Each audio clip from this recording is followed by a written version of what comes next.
So you're very welcome. And as we said, Sarah has said it all. We need to identify these children. We need to find out how many of those children we have.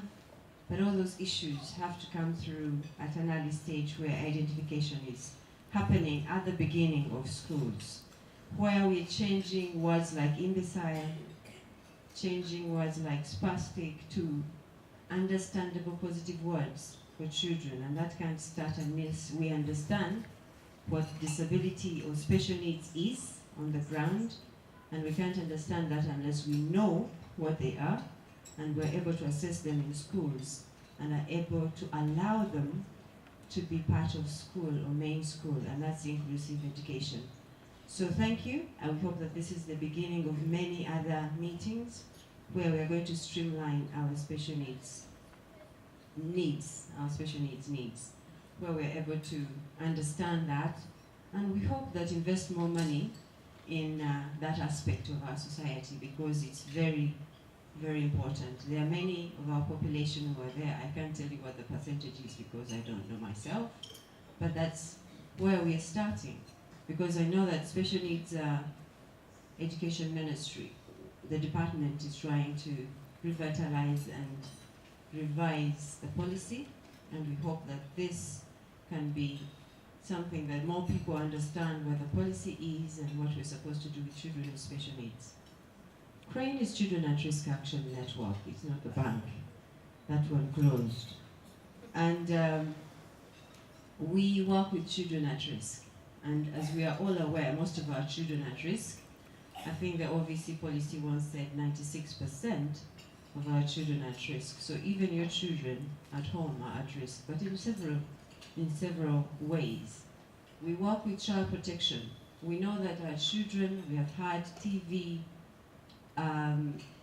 news where our children have been beaten by people we trusted or have been terrorized by different people along the way to school.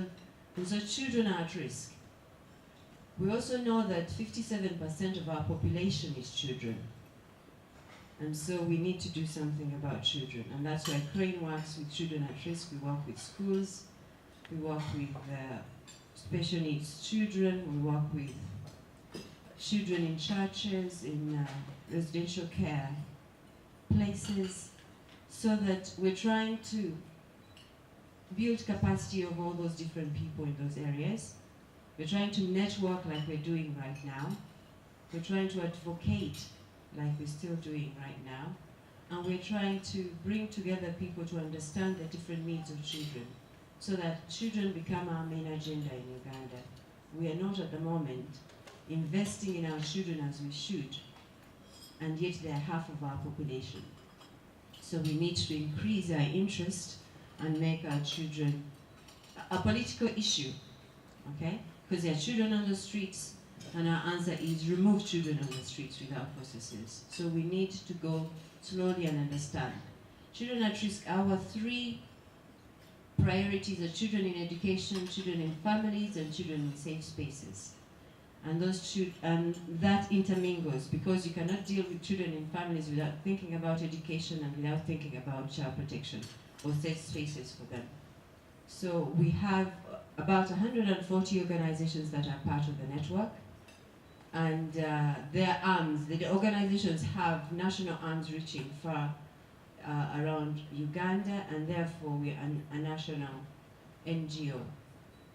Our vision is to see children safe, well, and fulfilling their God-given potential. And so as we interact with both government and individuals and civil society, those are aims as we work with children. Even when you look at children's rights and children's responsibilities and children's needs, all those three aspects are intermingling in all those things that are under that. And so that's why our focus is on there. I'll ask Julie to come and talk about a bit more about the special needs that has brought us here today.